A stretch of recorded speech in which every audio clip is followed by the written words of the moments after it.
স্বাগতম জনাইছো আপোনালোকক মোৰ পাকঘৰলৈ। আজি ৰেচিপিটো অতি সহজতে আপোনালোকে বনাব পাৰিব। এই কেকটো বনাওতে মই না ময়দা দিছো, না মাখন দিছো, না ওভেন ব্যৱহাৰ কৰিছো। আহকচোন এতিয়া ৰেচিপিটো ষ্টাৰ্ট কৰো। আৰু মোৰ এই চেনেলটো আপোনালোকে সাবস্ক্ৰাইব কৰিব নাপাহৰিব।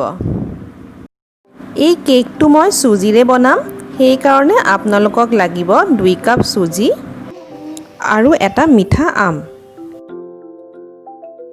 সুজিখিনি আমি গুড়া কৰি ল'ব লাগিব। মই সুজিৰ জোখটো চাহ খোৱাৰ কাপেৰে জুখিছো। সবৰে যেন সহজ হয় মই চাহ খোৱা কাপটোৱে লৈছো। মই সাইজটো দেখাই দিছো আঙুলিৰে, আপোনালোকে চাই ল'ব।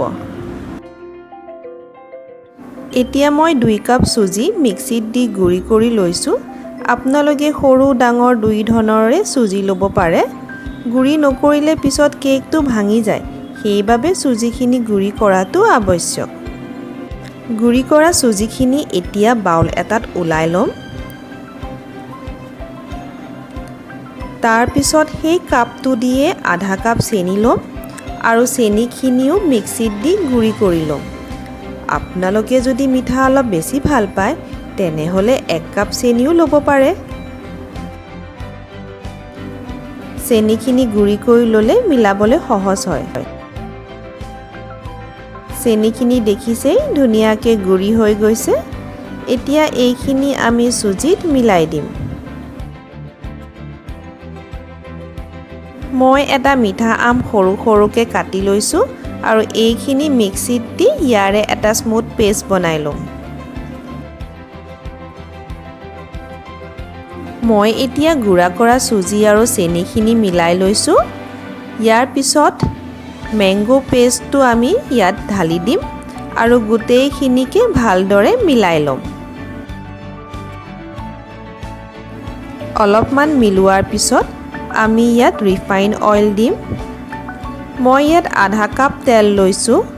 তেলটো মই সুজি জোখা কাপটোৰে দিছো। মই এই কেকটো বনাওতে বাটাৰ ব্যৱহাৰ কৰা নাই, কিন্তু আপোনালোকে যদি বিচাৰে বাটাৰ অলপ মেল্ট কৰিও দিব পাৰিব। এতিয়া গোটেইখিনি মিলাব।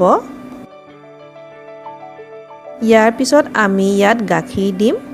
মই ইয়াত 3/4 কাপ গাখীৰ লৈছো। গাখীৰখিনি এবাৰতে ঢালি নিদিব, অলপ অলপকৈ দি যাব আৰু মিলাই যাব। গোটেইখিনি একেলগে ঢালি দিলে মিক্স কৰিবলৈ অসুবিধা হ'ব আৰু কেতিয়াবা ভালদৰে মিক্স নহয়, গোটা গোটা লাম্পো হৈ যায়। সেইকাৰণে আমি অলপ অলপকৈ গাখীৰ দি দি মিলাই যাম।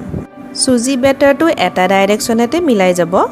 ক্লকৱাইজ ডাইৰেকশ্যন ল'লে ক্লকৱাইজতে মিলাই যাব আৰু এণ্টি ক্লকৱাইজ যদি লৈছে তেনেহ'লে এণ্টি ক্লকৱাইজতে মিলাই যাব। মুঠতে এটা ডাইৰেকশ্যনত মিলাই গ'লেই হ'ল। আপোনালোকেতো জানেই সুজিত যিমান পানী দিব সি সিমানেই ফুলে।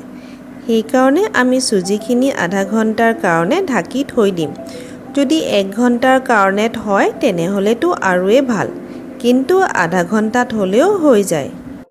সেইখিনি সময়তে আমি অলপ ড্ৰাই ফ্ৰুটছ কাটি ল'ম। ড্ৰাই ফ্ৰুটছত মই লৈছোঁ চেৰি আৰু এলমণ্ড। আপোনালোকে নিজৰ মতে বেলেগ ড্ৰাই ফ্ৰুটছো ল'ব পাৰে।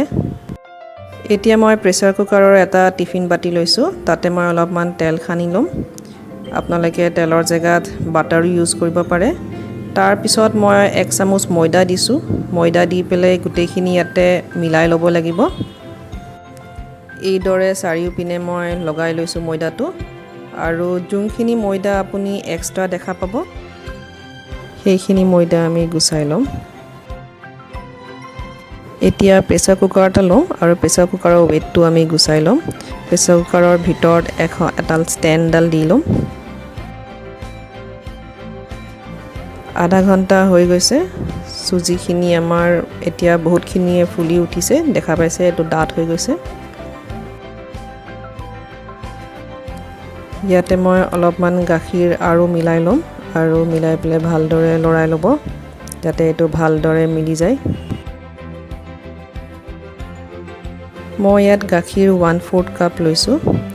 মুঠতে প্ৰথমৰ পৰা লাষ্টলৈকে মোৰ 1 কাপ গাখীৰ ইউজ হৈছে। ভালদৰে মিক্স হোৱাৰ পিছত আমি ইয়াত লাষ্টত আমি বেকিং পাউডাৰ দিব লাগিব বেকিং পাউডাৰ ইয়াতে মই প্ৰথমতে 1 স্পুন দিছোঁ তাৰ পিছত আৰু আধা চামুচ দি দিছোঁ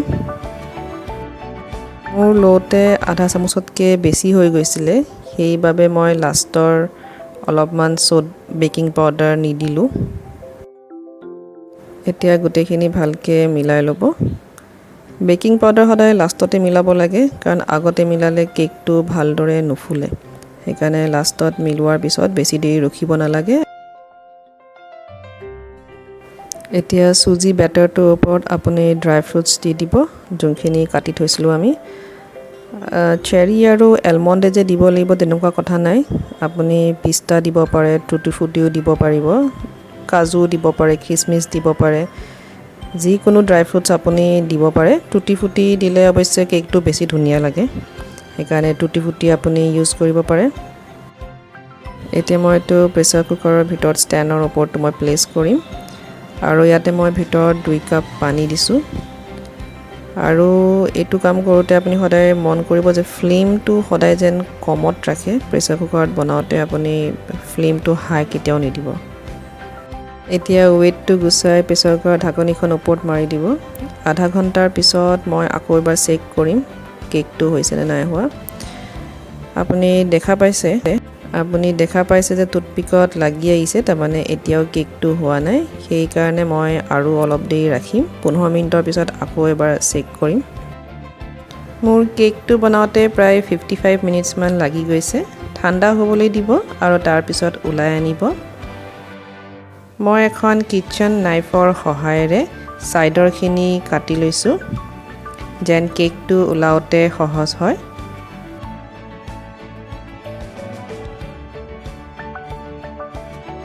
এতিয়া উল্টাই দিয়ক আৰু ওপৰত এনেকৈ টেপ কৰক টেপ কৰিলে সহজতে ওলাই আহে কেকটো দেখা পাইছে ই সুন্দৰকৈ ওলাই আহিছে আৰু একো লাগিও থকা নাই একো জ্বলাও নাই